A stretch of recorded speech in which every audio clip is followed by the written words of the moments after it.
ಹೆಂಗದರಿ ದೊಡ್ಡ ಮಂದಿ ಬ್ಯಾಸ್ಗಿ ಸುಟಿ ಬಂತು ಮತ್ತು ನಾವು ಒಂದು ಸ್ವಲ್ಪ ಹುಣಸೆ ಚಿಗುಳಿ ಮಾಡೋಣ ಅಂತ ಹೇಳಿ ಮಾಡಿದ್ವಿ.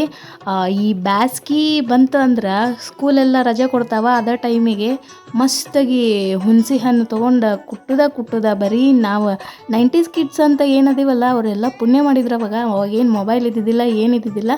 ಮಸ್ತಾಗಿ ಬರೇ ಹುಣಸೆ ಹಣ್ಣು ಕುಟ್ಕೊಳ್ಳೋದು, ಆಟ ಆಡೋದು, ಬರೀ ಇದೇ ಮಾಡ್ತಿದ್ವಿ.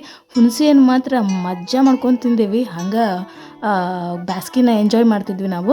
ಇವತ್ತು ಅದನ್ನು ಒಂದು ಮಾಡೋದು ನೆನಪಾತು, ಅದಕ್ಕೆ ಮಾಡಕತ್ತಿದ್ವಿ. ಹುಣಸೆ ಚಿಗುಳಿಗೆ ಇಲ್ಲಿ ನಾ ಏನೇನು ಇಂಗ್ರೀಡಿಯೆಂಟ್ ಹಾಕೇನಲ್ಲ ನಿಮಗೆಲ್ಲ ಕಾಣಿಸ್ತೈತಿ. ಜೀರಿಗೆ ಇಂಪಾರ್ಟೆಂಟ, ಮತ್ತು ಬೆಲ್ಲ, ಖಾರ, ಬೆಳ್ಳುಳ್ಳಿ ಮತ್ತು ಹುಣಸೆ ಹಣ್ಣು ಇದೆಲ್ಲ, ಮತ್ತೊಂದು ಸ್ವಲ್ಪ ಉಪ್ಪು ಹಾಕಿ ಎಲ್ಲ ಚೆಂದಾಗಿ ಕುಟ್ಕೋಬೇಕು. ಇದನ್ನು ಒಳ್ಳಾಗ ಕುಟ್ಬೇಕು ರೀ. ಒಳ್ಳಾಗ ಕುಟ್ಟಿದ್ರೆ ಭಾಳ ರುಚಿ ಬರ್ತೈತಿ. ನೀವು ಮಿಕ್ಸ್ಯಾಗ ಎಷ್ಟರ ಗರ್ ತಿರುಗಿಸ್ರಿ ಅದಷ್ಟು ರುಚಿ ಬರೋದೇ ಇಲ್ಲ. ಜಿಬಿ ಜಿಬಿ ಆಗಿಬಿಡ್ತೈತಿ. ಬೆಲ್ಲ ಚೆಂದಾಗಿ ಕರಗೋದಿಲ್ಲಲ್ಲ, ಜಿಬಿ ಬಂದುಬಿಡ್ತೈತಿ. ಅದರ ಒಳ್ಳಾಗ ಕುಟ್ಟಿದ್ರೆ ಎಲ್ಲ ಹದವಾಗಿ ಮಸ್ತ್ ಬರ್ತೈತಿ.